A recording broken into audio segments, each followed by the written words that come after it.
From the age of maybe 8 onwards, I seen firearms, I seen kilos and kilos of drugs sitting on tables. Bro, the police were so corrupt. They got one of our properties petrol bombed. We were just torturing him. We had him in the bathtub, blow torching his feet. What would you say the most amount of money you've been in charge of collecting is? 4.2 million. He goes, listen, I'm going to give you 2 options. Either give me your trainers or you're going to suck my d-. He's got the hot water and he's just thrown it on his face. Do you think your team's ever killed anyone?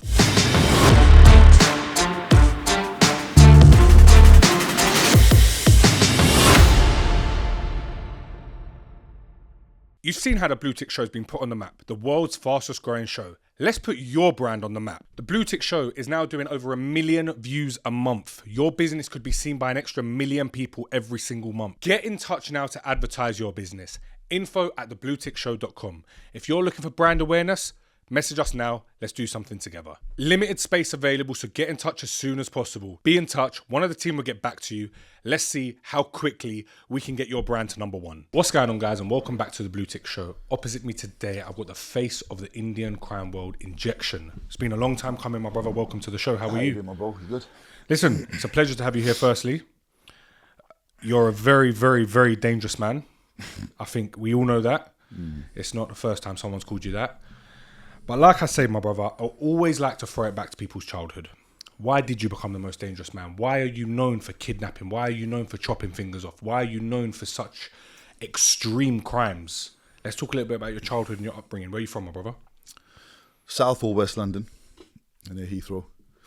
You know what it is, bro?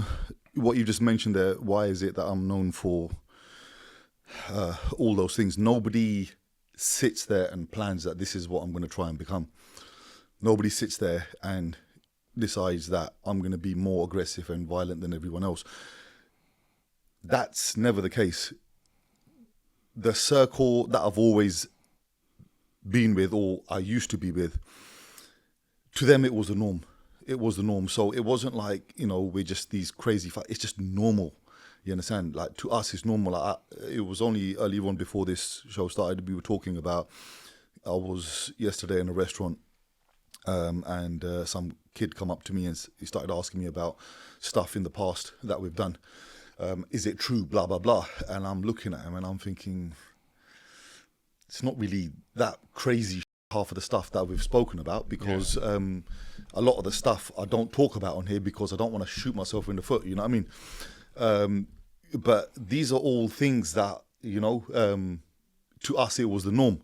And we grew up in this, and I'm talking to a guy, and one of my cousins were there as well, and my nephews, and I mentioned it to them, and I said, look, this guy just asked me this, and everyone just started laughing. They didn't laugh because it was a stupid question. They just laughed because they know that this is just us, it's normal. Do you understand? Everybody in that circle, family, friends, we were just, to us it was just normal. Violence was normal. And to somebody that's never seen it, they'll be like, oh my God, like, what the hell? Like, you know, we were talking about how people, when they're reading this stuff, or sorry, not reading, they're watching this on the podcast and whatnot, and you see these idiots commenting underneath, like, yeah, whatever, man. To them, they've never seen this. They've never had to experience that, because once you're in that circle, then all you will ever see is just like that. You understand? When you're in the fraud game and that's your circle, the only people you will associate yourself with is those type of people. Yeah, when you're a goody two-shoes, you won't know any of this. To you, it's just like, wow, like, is this even real?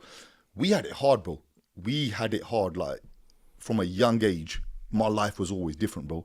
Like, I honestly, genuinely do wish I went to school, like, I went to college, I went to university. I didn't get any of that, bro. What age did you see a difference in your life? The main change was at the age of 15. There was a lot of responsibilities handed down to me from a young age. I wouldn't even say handed down to me. It's something that I actually took on board. You know, seeing your parents graft hard, and a lot of the youngsters nowadays don't get to see that. You know, they're second generation, third generation kids, and they don't get to see that.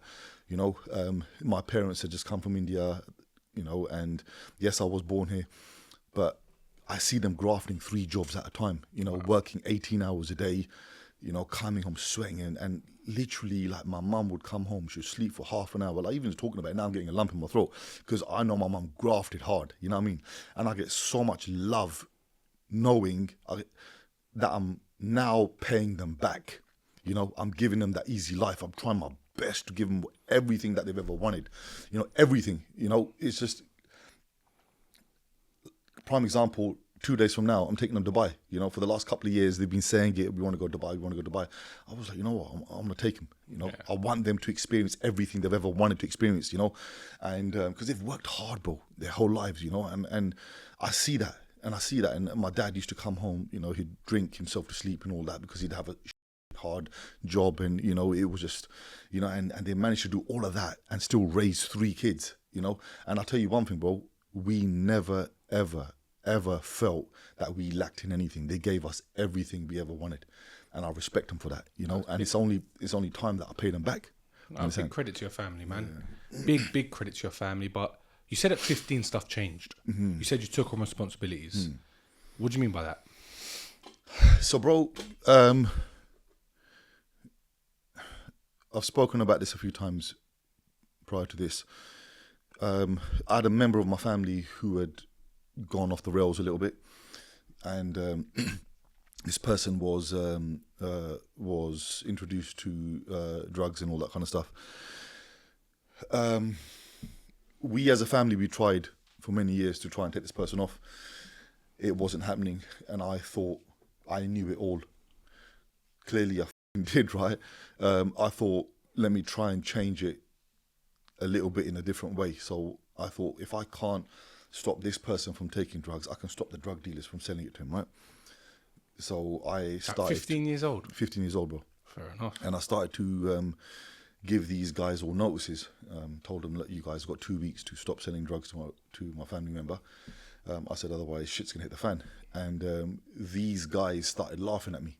I think he's a fucking 15-year-old youth. What's he going to do? Yeah.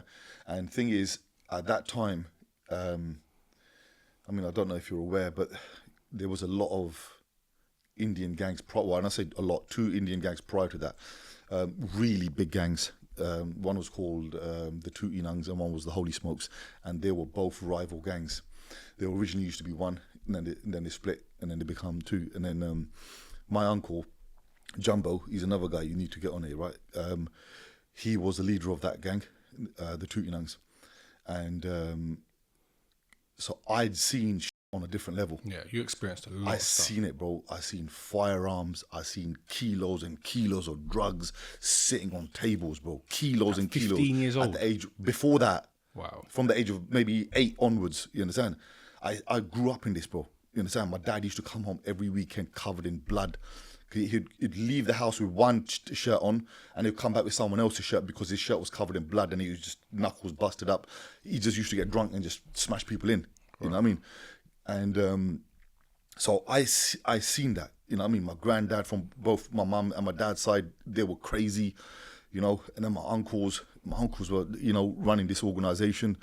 And, you know, I'd walk into rooms and there'd be like kilos of just drugs lying around everywhere. And these guys flooded West London with heroin. It's not a good thing to say, you know, but they done it, you know. And it was unfortunate that the shit that they had done ended up having a ripple effect on my family member who also ended up on those drugs. And so my aim was now to stop these guys from selling drugs to family members. Obviously, it had nothing to do with the big fish. Of course. They were sitting in prison at this time. My uncle was in prison, right? So this was your uncle's own firm? No, it wasn't his firm. He was selling it large scale. And the little Joey's so were selling you got groups of guys. They will get a kilo, break it up, and then, you know what I mean. Still a lot taking a kilo and breaking it up. You know what I mean. And so I basically told these guys, I said, "You got 2 weeks. You need to stop selling them drugs." They laughed it off, and 2 weeks come, and shit happened. People started getting hurt. I was literally. I'd be walking down the street with a Stanley knife in one hand. I remember I had a box of these Stanley knives. They were pink, They were pink Stanley knives, right? And plastic ones. And I had a box of these disposable ones. And then I had a machete in the other hand. I remember this machete used to be my uncle's, and I don't know how, somehow my dad got it. But then I saw it lying there. I picked it up. I remember they used to keep it where the onions used to be kept in this little rack, So I picked it up, and the first time it happened was one of the guys, I was outside my auntie's house and I was playing with my nephew. I was 15 years old. He was maybe 12. And he's walked past and he started laughing at me and he called me a pussy. Yeah, it was about 3 of them. So I'm thinking, what? Okay. And this is after the 2 weeks had happened. Yeah, this is the first person that I'd seen. I never saw this person selling him drugs. Yeah, but I thought, okay. Now in my head, I'd already programmed it. I'm just gonna do all of these guys. Yeah. So I'm thinking he's called me a fucking pussy, right? It means what I said to him, he's gonna ignore it because if he's calling me, he's not taking it serious. So I thought I'm gonna have to teach these guys a lesson. And she lived where the houses were. I think it was about 150 houses on each road, 180 or something. And in the middle they had an alleyway, and that led to the next road and the next road and the next road, right? Yeah. And so we were on the next road. I've shot through that alleyway because they were heading now down towards the Broadway. So I've shot through the alleyway, run. And I'm thinking, let me try and get to my yard, pick up the tools, and try to get in front of them because I know they were going to go down the Broadway. So I went home, and I was just a fat little kid, right? And so I picked up the chopper, I picked up the blade. They've gone up in McDonald's. I've seen them there, yeah? And I'm out of breath now, yeah? So I've gone up to these lot, and I just walked up to him, and he's thinking, whatever, man, what's this guy going to do? I've pulled out the Stanley knife, and I've just gone, whoosh. And he had a shell suit on. Back in the days, the shell suit was wearing, yeah? It's just sliced across his whole thing, and he's looked like this, and he's like, I pulled out the machete, which I had tucked in my trackie, pulled it out. Next thing you know, I'm playing cat and mouse with this guy around a car in McDonald's in Southall, yeah? And he's like, oh, I'm going to call the police. I'm calling the police or whatever. Your police is going to come any minute now. You can carry on. So I was like, all right, cool. Anyway. So you've not actually cut him at this point? Nah, I've cut him across here. You've got him though, yeah? It's got him, yeah? This video is sponsored by Cranbrook Law, an award-winning immigration law firm. Their talented solicitors can help when any struggles arise regarding immigration law. They can help get you the visas they need. They can help get you the staff you need from any other countries.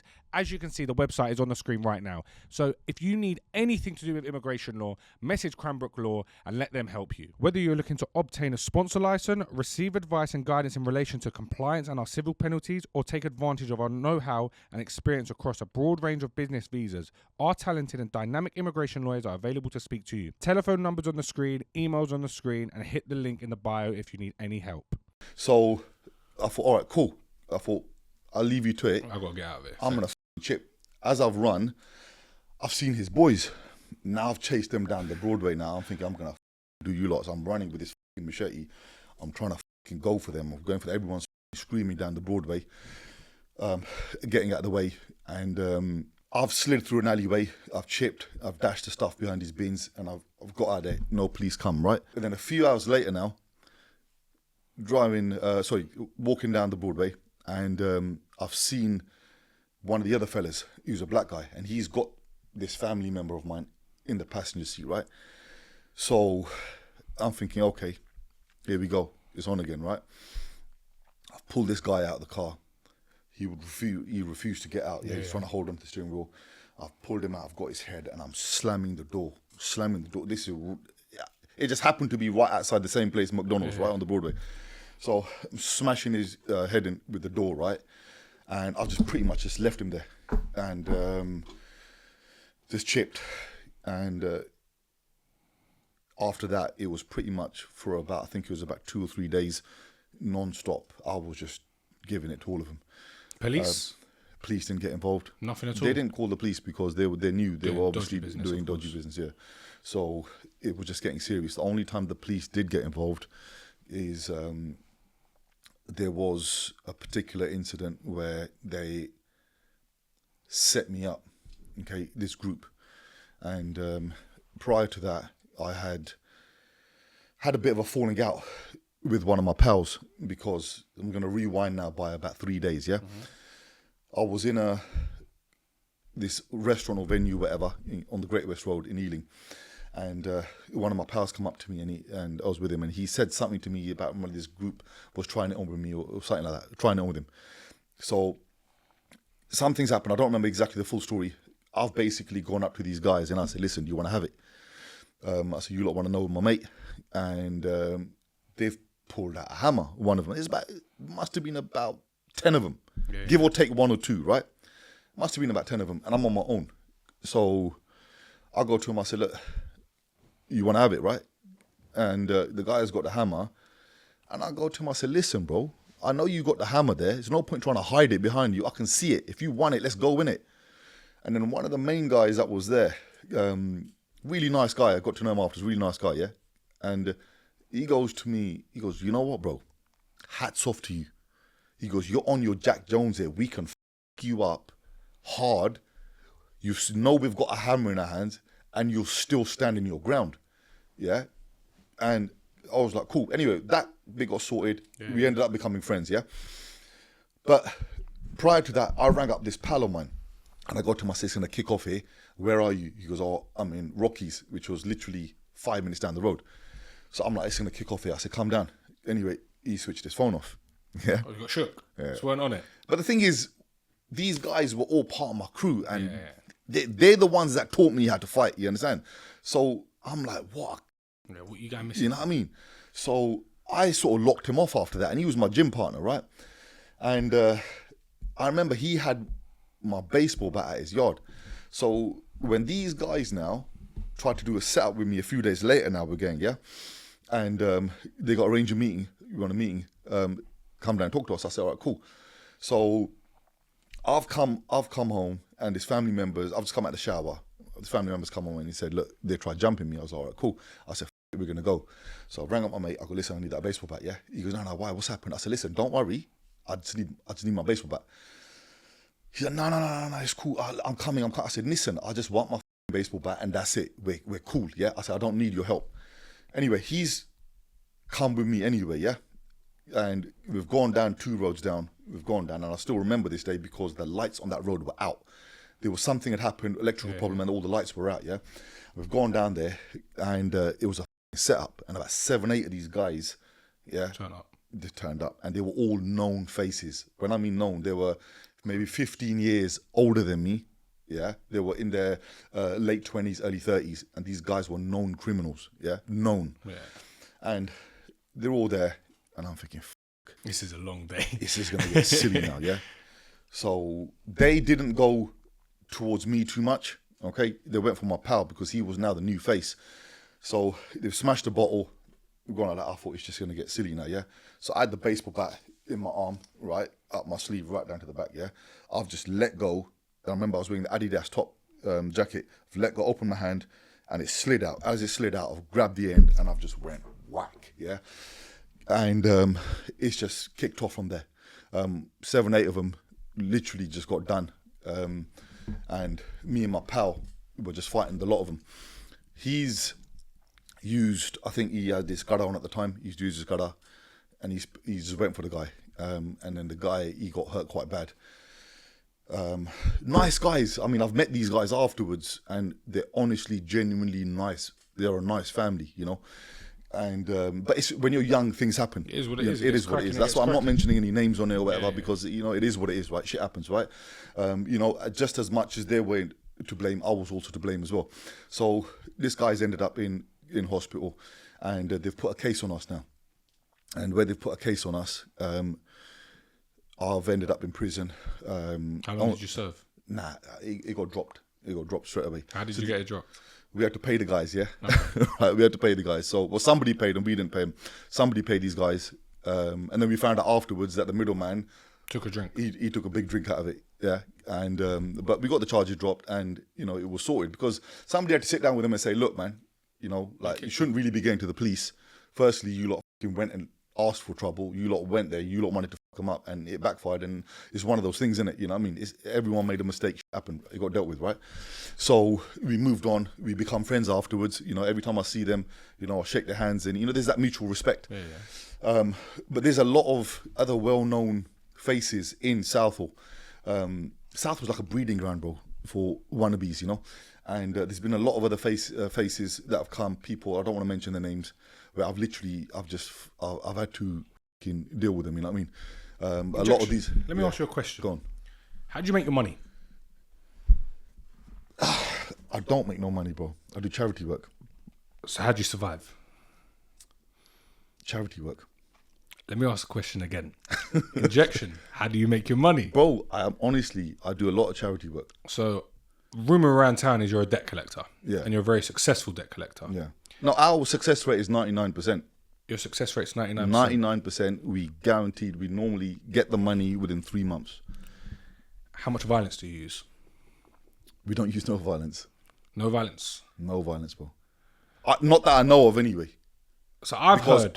I just pass the work on, and then the people, they get the work done. And these people, they're not employed by me. They're part of this organisation, our organisation. Guys, have you been thinking of move to Dubai? I've partnered up with Cranbrook Legal to make your experience so much easier. Literally, I got the main man from Cranbrook Legal right now to tell you how easy it is. Guys, it's as simple as picking up the phone, giving us a call, and letting us get on with the business. What, literally, one phone call? Literally one phone call, a few documents, and we're there. And then I just get up, fly to Dubai, and I ain't got to pay tax no more? Yeah, you can come and see us. We'll take you out for a meal, show you Dubai, and then it's all up to you after that. Bro, where do I sign now?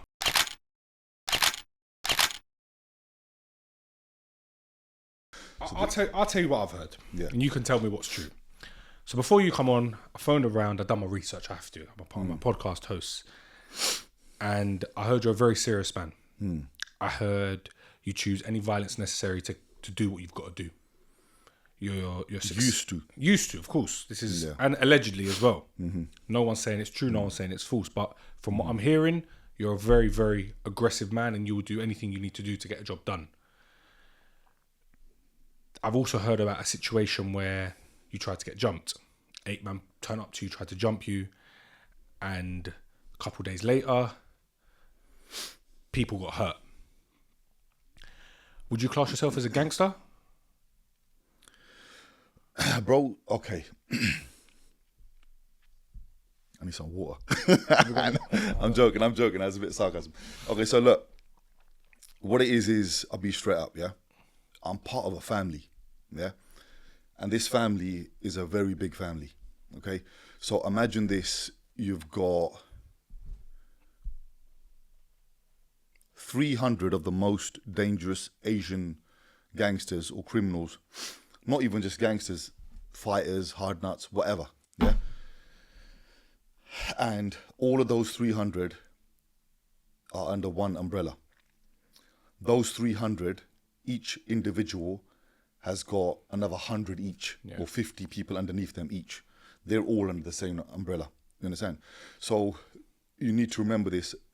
There's a lot of these people that have a lot of love for me because they know the stuff that I do is right, it's not wrong, you understand? I help people in ways where the police and everyone else has failed them. I'm not saying the police are bad in any way. They do their job, but their hands are tied. And they say it to me themselves. They say, we can only go by what the evidence is, you know, and you know, hats off to you for getting this done, because these people still deserve justice. You understand? I'll give you an example. Literally just 2 days ago, 3 days ago, done a case where this one family, their son was being bullied by this group.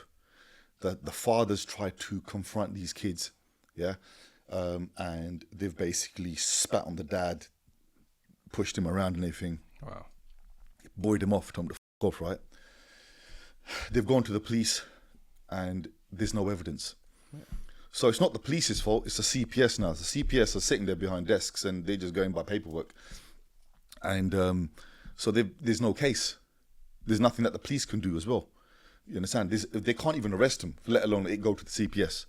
So where there's no case now, but this family is still getting troubled. They're still getting harassed. There's still issues going on. So then there's been multiple occasions after that as well, where this kid is now, he's tried to go home and these kids have surrounded him. They slapped him up a little bit, you know, black kids, right? And this guy, he's a white fella, right? So we don't just do Asian community. We do everyone. People were first originally saying, no, you're not only doing Sikhs. No, I'm doing Sikh. I help Sikhs, Muslims, Hindus, Christians, anything. Yeah, you could be green. I'd help you. Yeah, and as long as they're paying. Yeah, that's it. No, nothing about the money, bro. But so these guys, they never paid. You understand? So they basically said, look, this is the situation, we need help. So I said, all right, no problem. Bro, we were doing surveillance for 3 days at night time, trying to find these kids, right? Yeah. We found them. Okay, we found them. We had words with them. And it's not happened since. They've seen him a couple of times and it's not happened. Because sometimes, you know what it is, bro, you got to let these people know that these victims, they're not on their own. They've got people behind them as well. You understand? They've got support from other organizations or other family members or whatever.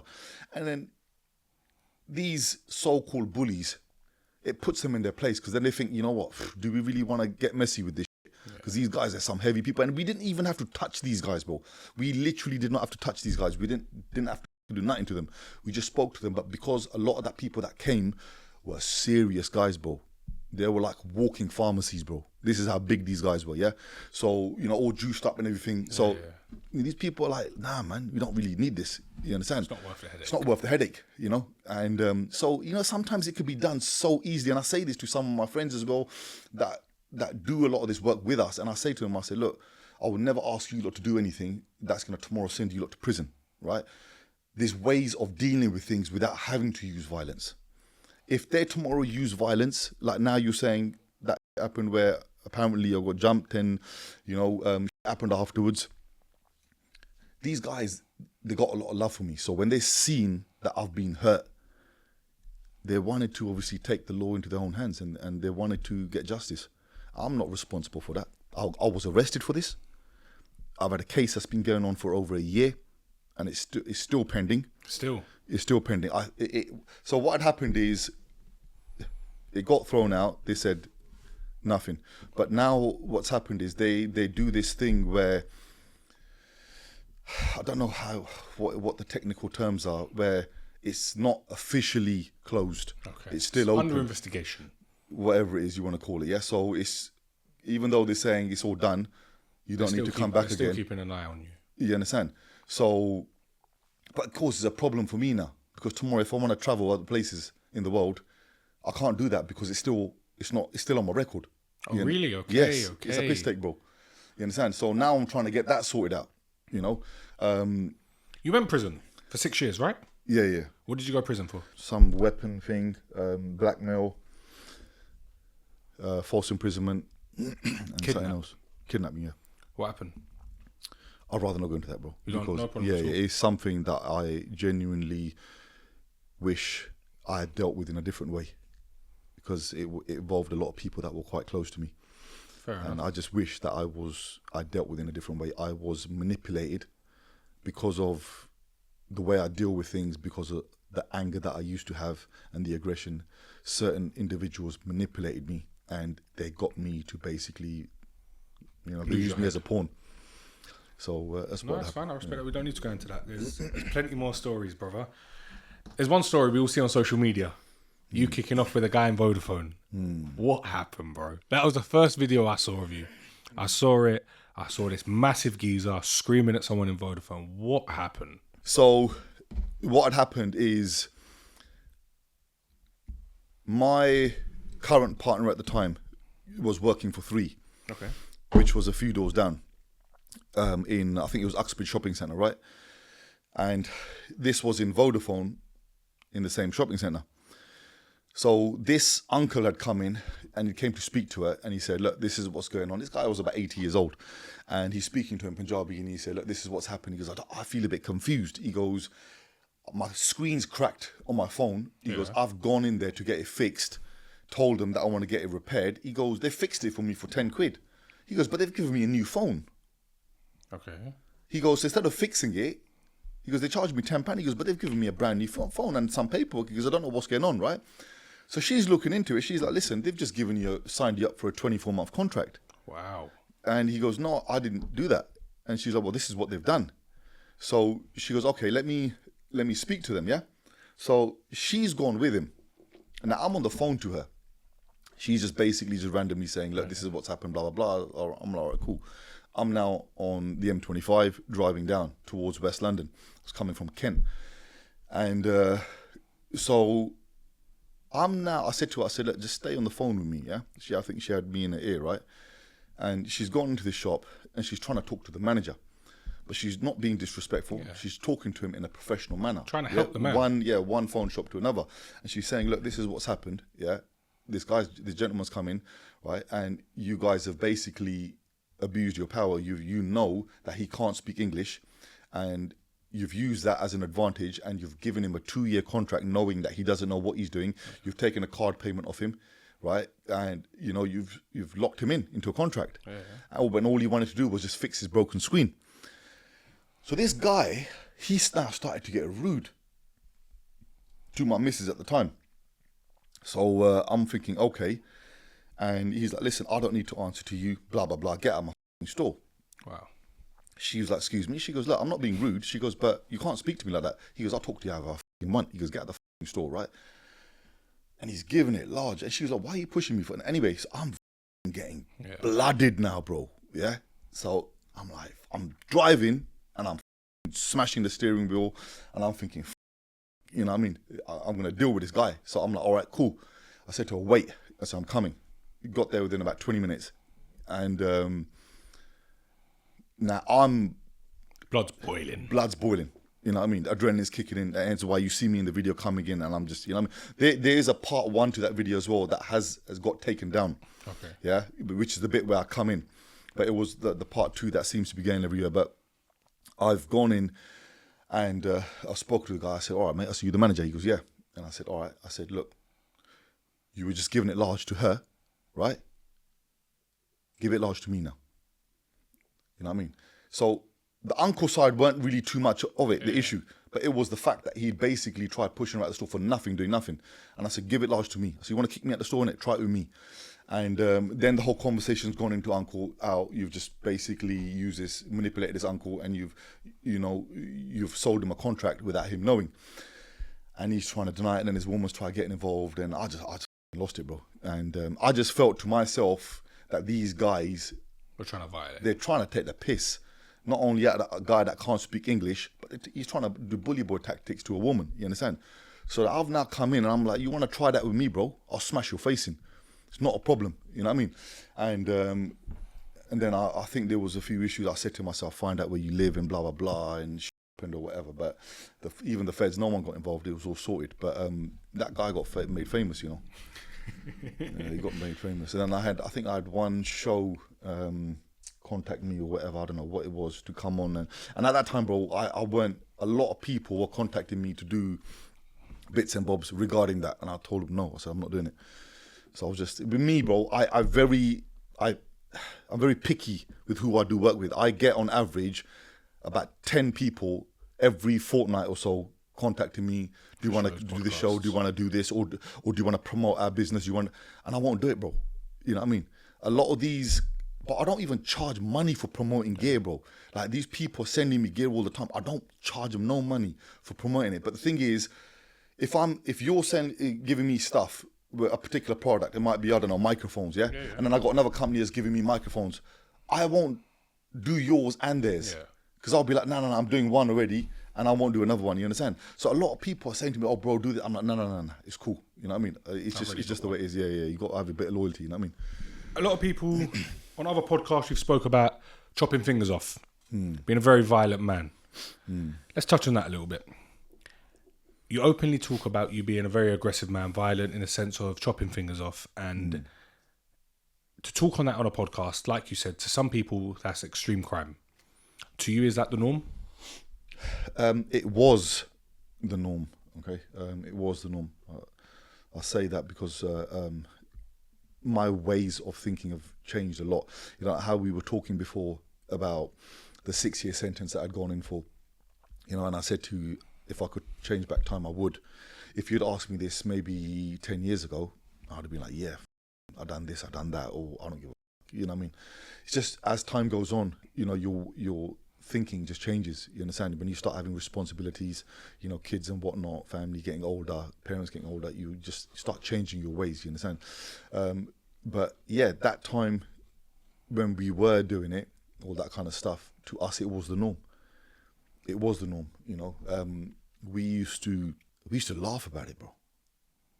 we used to laugh about it. Like, I mean, I'll give you this one example. We got this guy. He used to run a lot of credit cards for us. Yeah. And like, we had our hands in every pie. We've done a lot of criminal activities, a lot of stuff, right? So one of the things we were doing was credit cards, and this guy, we found out he was stealing from us. He was telling us that the cards weren't going through, but they were going through. And then we find out afterwards his whole yard was just loaded up with stuff, stolen products, right? So we've landed down there at his yard. We've gripped up his mate, yeah. And but prior to that, his mate that we had first, before he started spilling the info, we had him in this place. I'm not going to say where. We had him in this place, and we were just torturing him, we had him in the bathtub, blow torching his feet, yeah. And then the socks that he had weren't like your normal socks that you get nowadays. Like, they were like, you know, the ones you get from back home. They were made from this kind of nylon material, yeah. Some next level, right? So he's wearing those, and we blow torch, and it's just melting onto his feet, bro. His skin's just melting, and this plastic is just it's fucked, right? It's horrible, and you could smell this burning plastic. It smelled like burning hair, and so he's screaming, and then we'll run water on it, cold water, and then we'll try and get more info. I mean, when you weren't giving it, then we'll blow torch his feet again, yeah. And then eventually afterwards, the lads were like, "Look, we're gonna go and get some food. You want something to eat?" I was like, "Yeah." So go and get me this and that. They've chipped. I said, like, "I'm gonna have a bit of fun with this guy, yeah." So I got to him, I said, "Where's the sheets?" And we had some plastic sheets, and they were like, "It's under the sofa, yeah." And so they've gone now. I told the guy to come, picked out the sheets from underneath the sofa. The sheet was about this big. Yeah. And so I'm thinking, you lot taking the piss. You want me to torture this guy on this sheet, yeah? And one of my pals even said to me, he goes, "Look, please, bro, don't make a mess in it." And so I'm making this guy now stand on this sheet, yeah? And I've got him so shook, and I said to him, I said, "Listen, if there's even a little bit of blood on that carpet, I'm going to lick you up 10 times harder, right?" So I'm beating this guy now. I'm making him stand up, and I'm beating him and beating him and beating him, right? And he's trying to, his nose is bleeding and everything. He's trying to hold the blood to stop it from leaking, and he's doing all of that. And so I've licked this guy up, and he's fucked, right? He could barely stand, right? These guys have come in from having the meal. They're like, "Bro, what the you doing?" I go, "What you doing?" I go, "They go, use those sheets, innit?" So they got big sheets under the other sofa. Here's me thinking this is the only sheet. This guy's standing on a meter by meter sheet now, yeah? I'm licking him up, right? I know, bro. I know, but we laugh about it, you know what I mean? But, you know, at the time, this is what I'm saying, to us, it was just normal, you understand? And then, so then what's happened is we've taken this guy to this other guy's address. We've gone there, we found all the gear, bits and bobs, whatever, yeah? And so he's somehow, I don't know how it's happened, but he's given the other guy a heads up. Yeah. I don't know how it's happened, yeah? The other guy is driven in, and you got the ground floor, the first floor, and the second floor. Right, we on the second floor, 3 floors up. This guy's jumped out the window, bro. He's jumped out the window, he's dropped, and he's broken his legs. Bro. This other guy's come out the car, the guy whose flat he is, he's dragged him into the car, they've taken him, and he's chipped, and he had his bird in the car with him, yeah?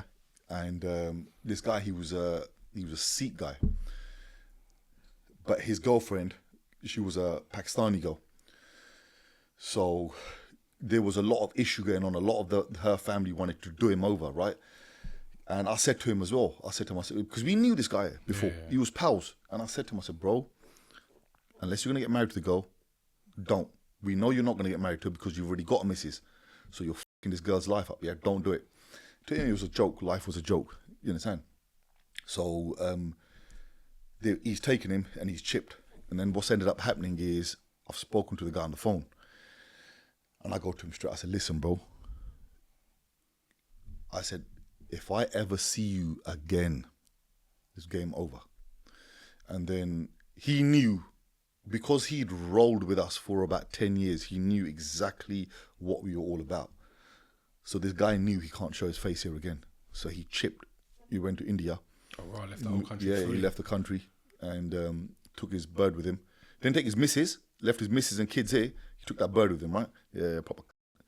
And then, bro, the guys were proper fucking wrong on this guy, yeah? And then anyway, he's chipped. He's taking his this bird with him. And he's there for about a good few years. And then it must have been about 8-9 years later, he's phoned me up. And he goes, well, what's going on, bro? He goes, look, I just wanted to know if it's okay for me to come back in the country. So I'm like, look, as time's gone on, obviously, You've done like we were talking, your mindset changes, your thinking changes, yeah? And I'm like, look, it's cool, innit? You know what I mean? Shit's happened, right? So I got to him, I said, look, it's cool, don't worry about it. You want to come? Come, you got kids here, innit? So it's not a problem. And the guy come back and he set up a few businesses here, whatever, and that, yeah? But What would you say the most amount of money you've been in charge of collecting is? 4.2 million. Did you collect? Oh, yeah. 4.2 million. Yeah, we didn't collect it. Some guys were trying to tax another guy for 4.2 million. And this family that were doing it, I don't know if they still are, but they were a very, very serious criminal organization. Where were they Very well-known criminal organization family. These guys were a different level. So Background?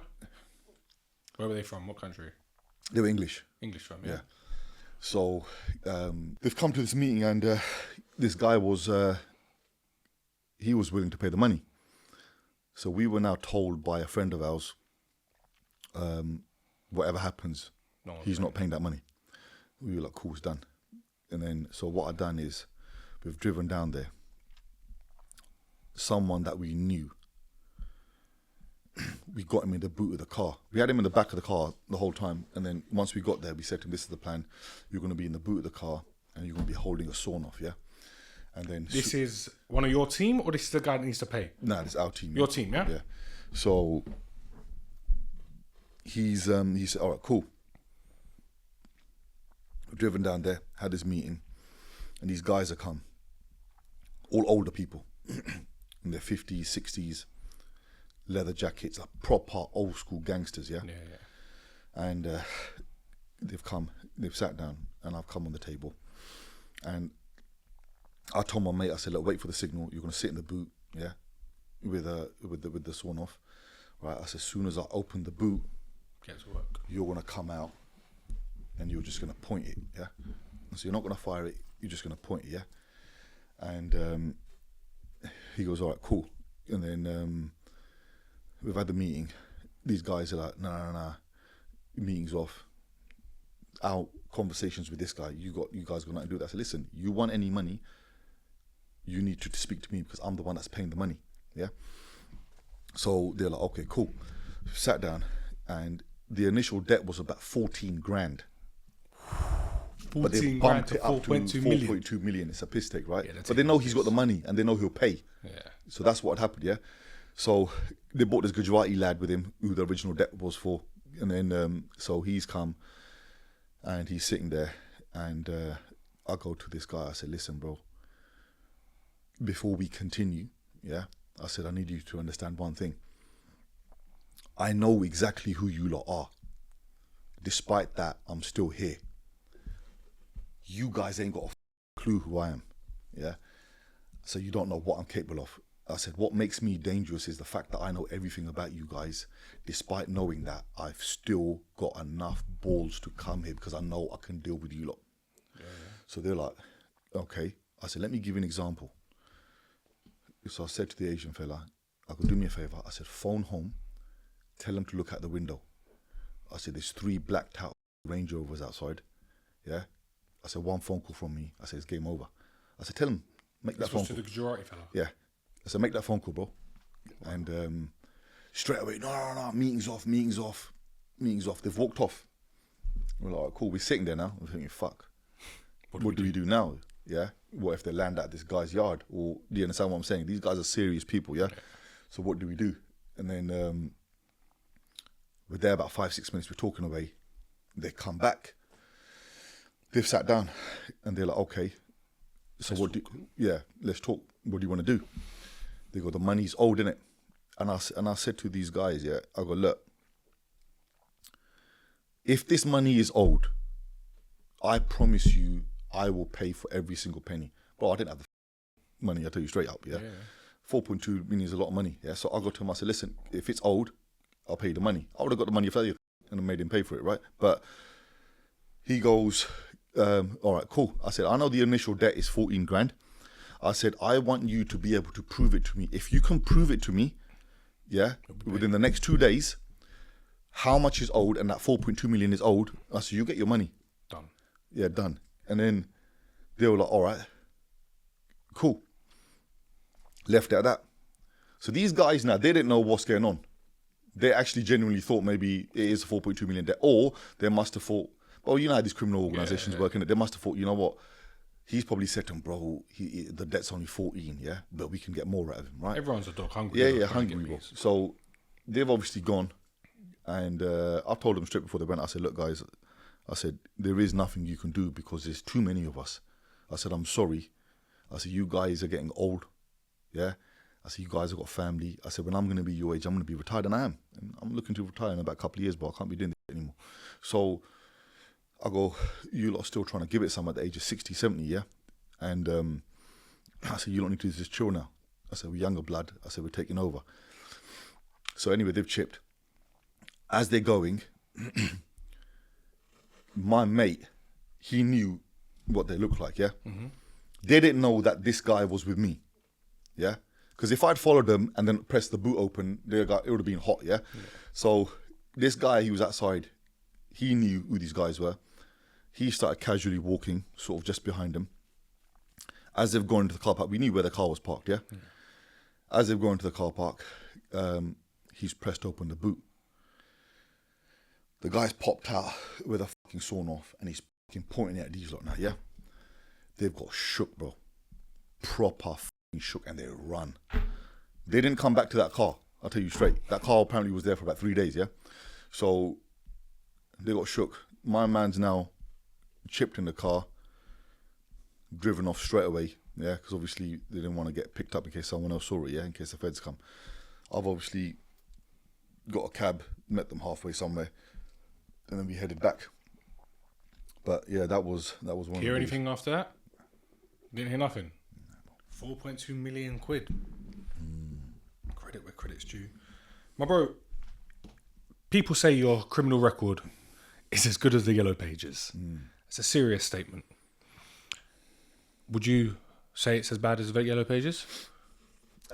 Surprisingly, the other day I went and got one of those checks done or whatever, yeah? Yeah, it's a bit bad, yeah. How many charges? That's a lot. How many? I don't know. I really don't. Over 50? Now let's take the conversation a different angle. Yeah.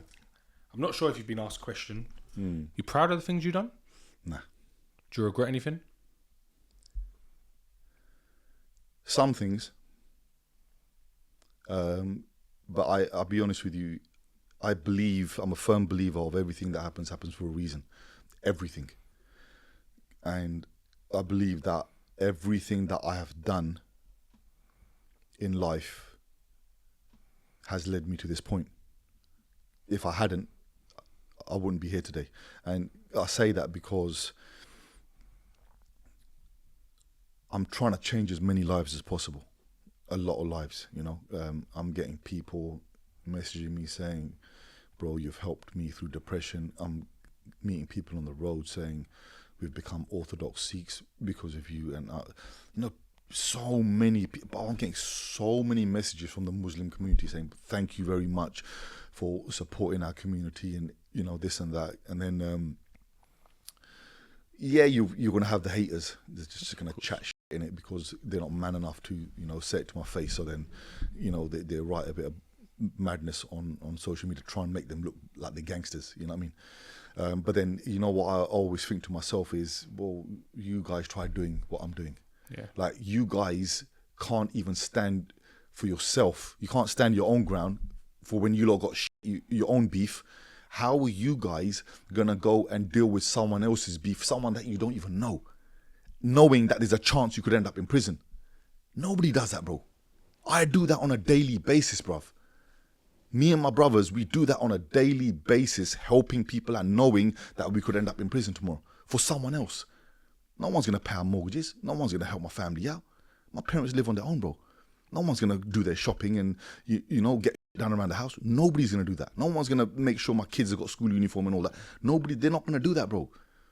It's happened before. I know it's happened to me before in the past, where even before I went down this path, there's been times where in the past where I've done the odd things here and there for people, I've helped them, and I've got nicked. And bro, they just switched their phones off because they didn't want to get picked up. You understand what I'm saying? It's just the way the world is right at the moment, man. It's a crazy thing. Do you believe in karma? 100%, bro. Are you not worried about the things you've done might come back to bite you? Bro, it's already happened. I lost my my late partner, who was the love of my life. Just when I thought my life was now, this is where I originally started to change my life when I met her. It was purely because of her, because she wanted me to. And I know that every bad thing that I've done over the years, karma's come back and bit me on the ass hard. And I had so much hatred, bro, towards God. I used to shout and scream saying, how can you allow people like myself that are going around hurting people to live and walk the streets when you've got a good, honest, innocent person like that taken away for what? It's a piss take, bro. And that's when I knew that it was all down to karma, and it was that I'd done. And that's when I realized I needed to change my ways, and I needed to continue the promise that I'd made to her, which was to change myself. So if you could take back everything you've done to bring her back, would you? Oh, 1,000,000%, bro. 1,000,000%. I don't want to touch too much on that passing, because obviously it's a touchy subject, but I think that's the kind of side of you people want to see. They've seen the big, bad, scary man, but you have a heart like everyone else. Like you said, she was the love of your life. She's the one that's changed you. Are you changing for her? Oh yeah, 100%, bro. 100%. You know, there's times where sometimes throughout the year where I get on a bit silly, yeah? And then I'll start feeling down because I'm thinking I'm letting her down, you know? And then I'll go and... I try to avoid too much going, you know, to... when I say see her, I've got a memorial bench set up for her, and in a place of worship. And then I try to avoid going there too much, because when I go there, I feel guilty. Like, I feel that I know that I can be a lot better, you know? And I think once I'm fully changed, then I can go and see her on a regular basis. And I think that's going to be in a couple of years. I've told myself, hopefully by the age of 45, I'm going to fully retire. I've done as much work helping the community as I could, and I reckon I've got another couple of more years in me. And then after that, I'm just going to concentrate on family. So she probably saw you when you was your most violent. Oh, yeah. Would you say she's proud of who you are today? 100%. So you've changed dramatically? 100%, bro. Because I can see a difference in you myself. Yeah. I've watched old videos of you. You was a lot more violent. You was a lot more aggressive. I'm not sure when your partner passed. It's not my business. I don't want to ask. But you was in your prime. I'm not sure if you want to call it your prime, but you was in your dangerous era a very, very, very feared man. Does your name still hold weight on the road? I don't know, bro. I don't really give a shit, to be honest with you. It was only yesterday I was talking to someone, and I was saying, I actually had a bit of a breakdown yesterday, I'll be honest with you. So I couldn't figure out what it was, and I've spoken about depression many times before, and it's a dirty thing, bro.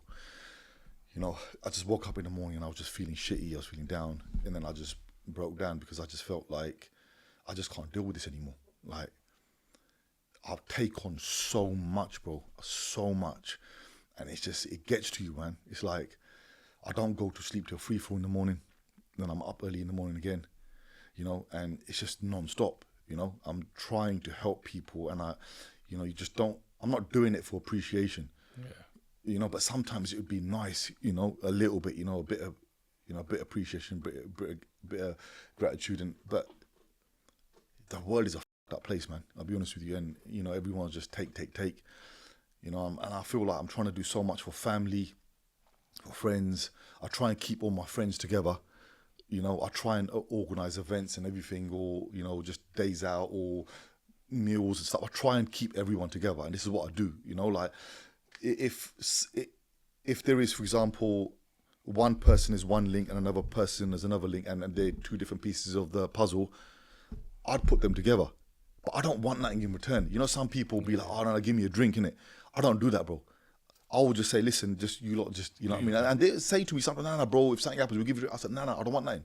Because I'm not about that life, bro. You understand what I'm saying? I just want everyone to be good. I just want my people around me just to have genuine love. And it's not money based. You understand what I'm saying? It shouldn't be about money all the time, you know? Like, you can't buy happiness with money, bro. You can't. Happiness is, you know, loyalty from your friends. Like, my friends will die for me, bro. They will genuinely die for me. Like, I know it. I'll phone them up now. I'll have a lot of people out here, bro, tomorrow. And these people will do it not because, oh, it's injection, innit? Or like, oh, he's got a bit of dough, or, you know, he can have it a little bit. It's because they know tomorrow I will do exactly the same for them. They know that I've got a genuine heart, and no matter what, bro, I will stand in front of a bullet for these people, and they will do the same, bro. You know, these guys, they think with their hearts, not with their brains, you know, and that's the kind of people that I want in my circle. Yeah, and there's not many of them left anymore. Nah. There's definitely not many left of them. How old are you, brother? Gonna be 43 on Friday. Happy birthday So for 17th Friday. of May. So you got 2 years left in the game. You said you want to retire at 45.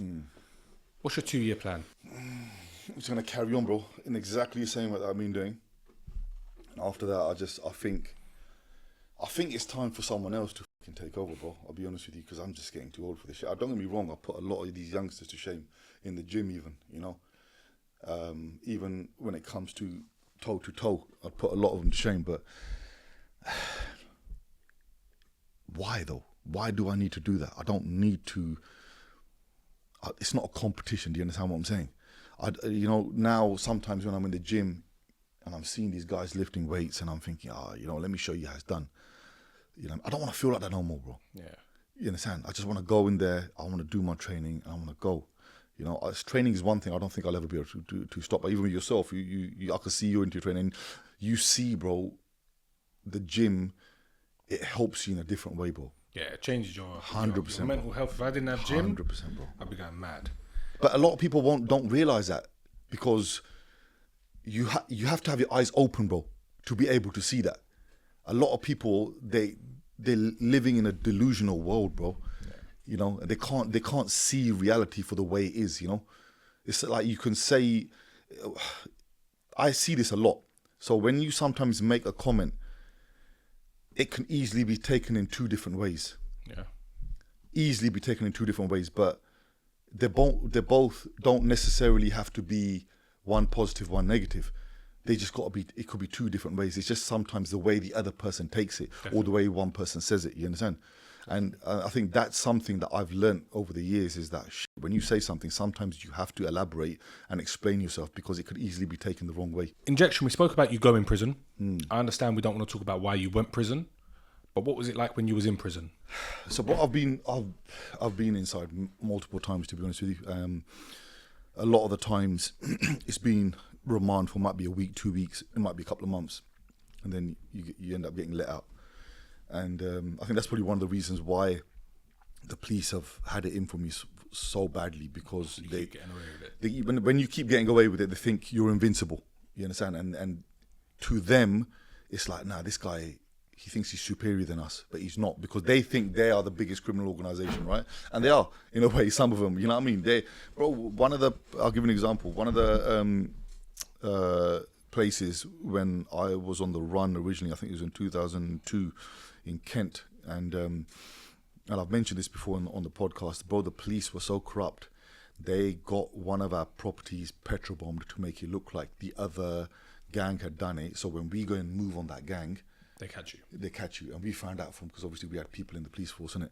What, so, the police petrol bombed your people's house? Yeah. How can you prove that? Bro, one of the main guys, the link that we had inside the force, told us, listen, bro, tonight they're gonna come and petrol bomb your yard. So we were like, okay, we were watching them, bro. We saw No everything. way. Yeah, we had them on camera, bro. What, you had the police force petrol bomb your house? Yeah, One of your people's house? They got it arranged, and they were waiting for us to do something. We didn't do nothing, and that pissed them off even more. Raw. Yeah, And when you said you had people involved in the police force, yeah, what, you had an inside link? yeah. We got links everywhere, bro. Everywhere. The UK police is corrupt? Unfortunately, yes. Not all of them, but it is, you know, and it's just the way it is, bro. When we originally went to Kent that time, the first thing we done is we took out the biggest threat that was there, which was 2 organisations. And one was a black family. How did you take them out? Just smashed them in, bro. Because all of our guys were all wrestlers. They were bodybuilders. They were fist on fist. That's how we used to do it. All that was just fist on fist, bro. And we just turned up and we just done them hard, bro. And I remember the black guys. It was I think it was about 5-6 brothers or something. Bro, there wasn't that many ambulances. How many of these guys were lying on the floor? The ambulances had to do trips back and forth to pick them up because these guys were just everywhere, bro. So your team went in and just eyed that. They f***ed up. We're chilling in our gaff. They've knocked on our fucking door with fucking bats and bars.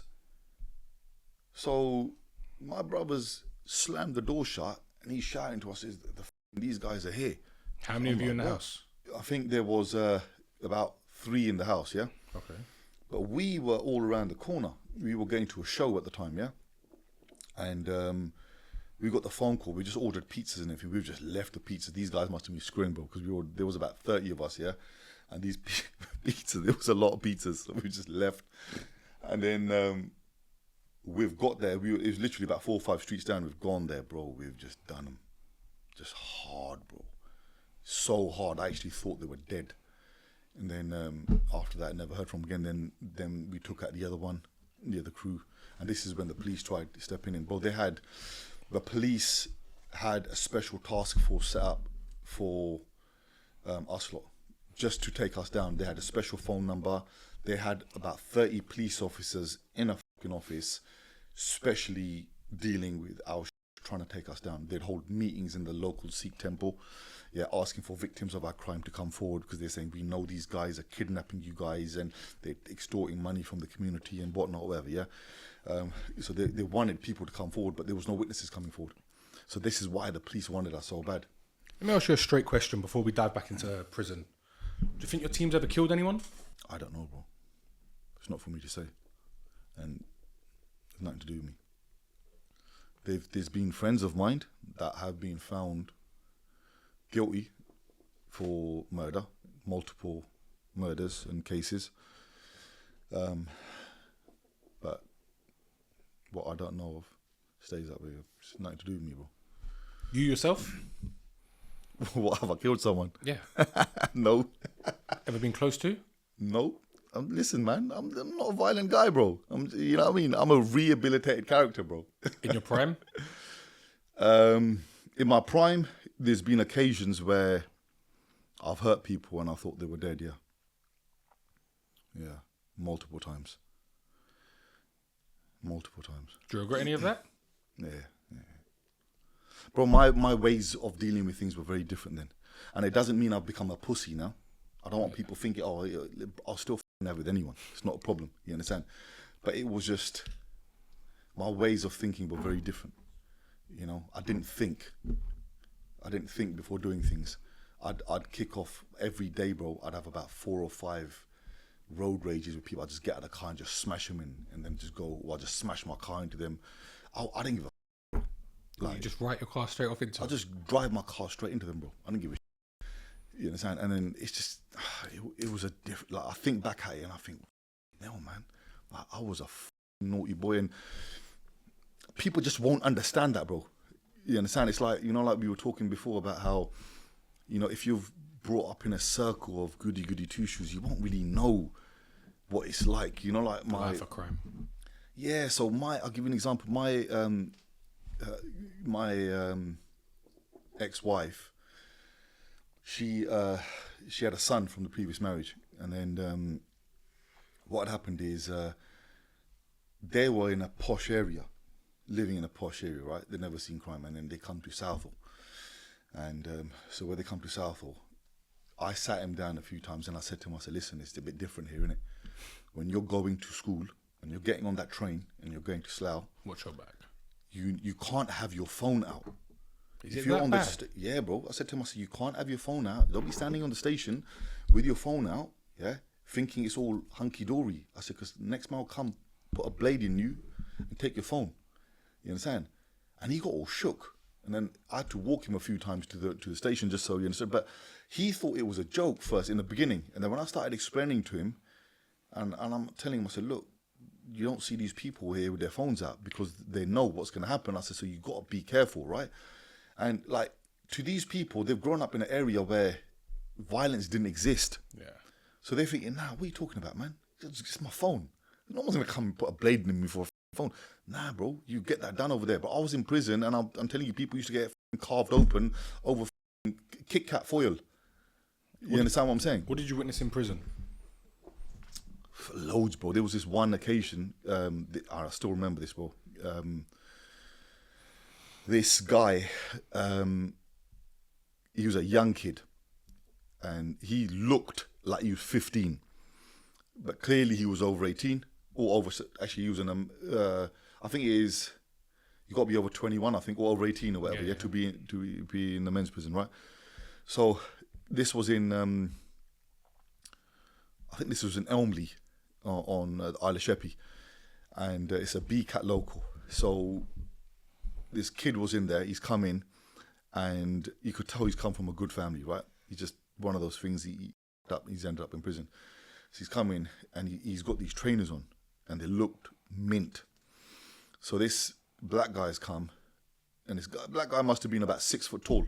So this kid must have been about 5'8", maybe even less than that, right? Yeah. So I don't know how these trainers were going to fit him. So it was never about the trainers. This is what I personally think anyway. Principle. Yeah? So this black guy goes to this kid. He goes, listen, I'm going to give you two options. When you come back from the servery, either give me your trainers or you're going to suck my dick. So he goes, you're either going to do that or you're going to give me your trainers. So this kid now, he's thinking, what do I do? Bro, hats off to this kid. I'm telling you, you're going to be shocked. This guy, this black guy, he looked naughty, yeah? Big lump. Big lump, right? And so this kid, he's skinny, he looked like a little boy. So he's gone, I don't know how or where he's got this idea from. Maybe he's seen too many prison movies, yeah? This kid's gone, he's gone and got sugar from the servery, yeah? Or from whatever, from people, and he's poured it in a jug. So each cell had a jug. Poured loads of sugar in a jug. He's gone downstairs in the hot water thing. He's poured the hot water. He's got his meal and everything. He's got his hot water, and he's coming up. As he's coming upstairs, that guy's in his cell. Bro, he's dashed the food at him. He's got the hot water, and he's just thrown it on his face. Now, for those people that are probably these goody two shoes or whatever, yeah? They're thinking, what? Hot water and sugar? Nah. If you're in prison, you will know that is acid, bro. When you mix that with sugar, with hot boiling water, it's gonna become Melt sticky. your skin. It's gonna melt your skin, bro. That's gonna melt your skin. Bro, that guy's face had fallen off. And the screws come, they've taken this guy away, and like hats off to him, bro, for his trainers, you know what I mean? Well, you had to, bro. You had no option. He had to, bro. This guy was gonna make him his bitch. You got to do what you got to do. 100%, bro. What was you like in prison? But we had it on lock. For We had real? it on full lock, bro. Down to the point where the governor himself would come ask me to sit down on a one-on-one meeting with him where he would discuss issues that are going on in the prison involving the Asian community, because he knew that they all listened to me, bro. Oh, bro. Like, I was the main guy for the Asian community in there, and it was like, he'd sit me down, okay, look, this has happened with that guy, can you please make sure that it don't get any worse, you know? I'm like, yeah, don't worry, we'll sort it out, you know? And it was crazy, bro. Was you violent in there, or was it more your team that held weight? I think the screws inside knew who we were. Like, when we used to walk, They'd move out of the way. a lot of the people that were in prison, especially the Asians anyway, and a lot of these Asians were naughty, they would show me a lot of respect and love. And when these guys would talk to the screws, they'd obviously talk in it and say, this is who this person is, that's who he is. So I think they sort of kind of got the gist that, listen, this guy is a serious guy. You understand? So anytime something happened, they would talk to me about it. Bro, we had it different, bro, in there. Like, I think it was Terry Stone I was talking to last time, and we were talking about this, and I see a few comments of people written underneath, saying, yeah, whatever, man. Like, if my man thinks he's in a movie and that. Bro, we used to have the governor of the prison used to let us in his office, yeah, and he used to lock the door, and he used to say, make all the phone calls you want to do. We used to sit, bro, I swear to God, bro, I swear my kids' lives, bro. I wouldn't swear on my kids' lives. Bro, they used to lock us in his office, and he used to say, make your phone calls, bro. You understand? He said, make your phone calls, bro. Bro, even my uncle, he was on another level, but they got caught. So the governor ended up in prison. They got nicked because what they were doing, the governor used to let them out. They used to have parties upstairs in his office. Nah. They used to go dancers and shit over it, bro. They were on a different level, bro. They were on a different level. But then these governors Governor got nicked as well. Yeah, he got nicked. He got sacked and everything. But that was all over the papers, you know. And then, you know, we were doing that. We were just like, it was just different, bro. It was different. Like, we'd be let out every day while everyone's on 23-hour bang up. You know, sometimes when we were in scrubs, then there was times where no one would even have a shower for 3-4 days, and we were out every day playing pool and chilling. You know what I mean? And it's just different, bro. So you weren't scared of prison at all? Prison to you was nothing? The first time I went in, no, even the second time I went in, first time was only for, I think it was a few hours, right? And I got my bail. The second time I went in, I remember when I was sitting there, and I went to the lady that was there, and they were doing the strip search and everything. And I just felt so down, bro, and I'm looking at her, and I had tears in my eyes, yeah, and I'm thinking, I just want to go home, you know what I mean? I was still a young kid, right? Yeah. And I'm thinking, I just want to go home, you know. And something inside me told me that you can cry as much as you want, they're not going to open those doors. You can literally be on the ground having a fit, Ain't gonna make a difference. It ain't gonna make a difference. Those doors ain't opening. You're just gonna look like a dick. I think it kicked in, yeah? Logic kicked in, and I'm thinking, that's reality, right? And then I just thought, I got to man up, you know? I manned up, and I remember the first cell that I went in, they put me in with a black guy, and he was short, stocky, yeah, and I remember he had like a bit of an afro, right? But he had them in little kind of bald things, right? And he's like, bro, you're hench, man, and this and that. And he started telling me all these stories, and he's like, bro, he goes, if I was you, I'd take full advantage of your size. I go, what do you mean? He goes, bro, let me tell you something now. He goes, look, I'm black, right? He goes, I know Asians fear black people. He goes, so I take full advantage of that. And I'm looking at this guy, and I'm thinking, are you just telling me that, bro?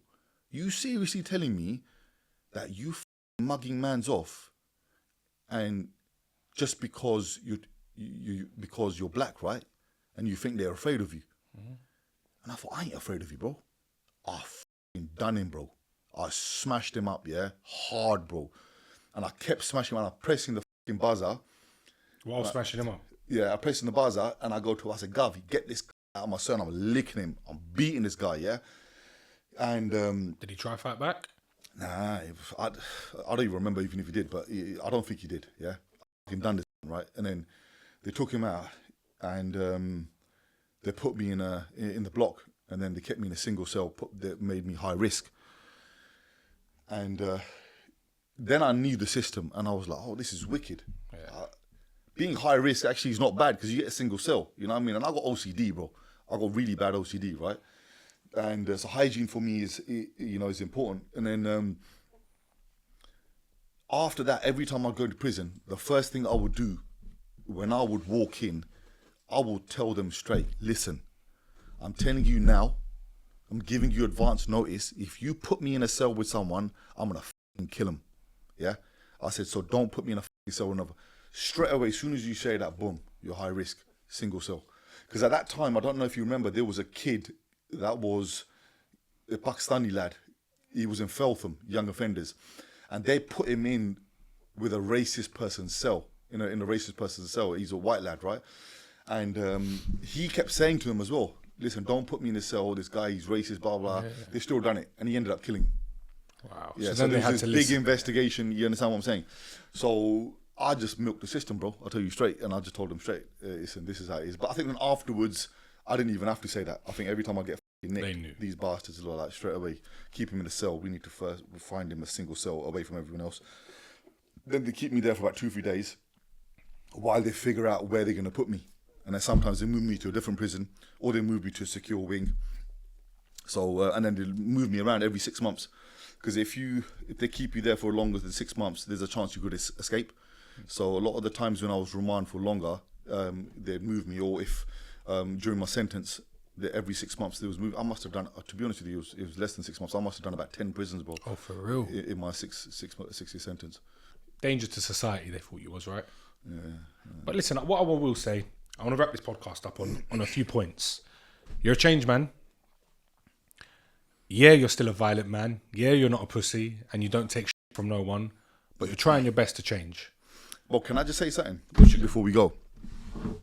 So there has been a few people that have tried giving it large on social media in the comments, yeah?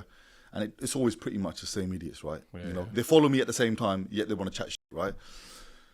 So we've now got a team, well, I say we, not me, but the people in my team have arranged for certain individuals to find out who these people are through IP addresses and whatnot. And then they send people down to talk to them. Oh, for real? Yo, guys, don't be commenting no hate on this podcast, for real. Don't be commenting no hate on this podcast. Otherwise, you're going to have people knocking on your door. Well, listen, my brother, I think that alone is a way to end the podcast. Pleasure having you on the show. It's been a long time coming. I look forward to seeing you again. Guys, if you enjoyed this episode, make sure you smash the like button. And if you want to get Injection back for part 2, let's try hit 5,000 likes. We'll see you on the next one.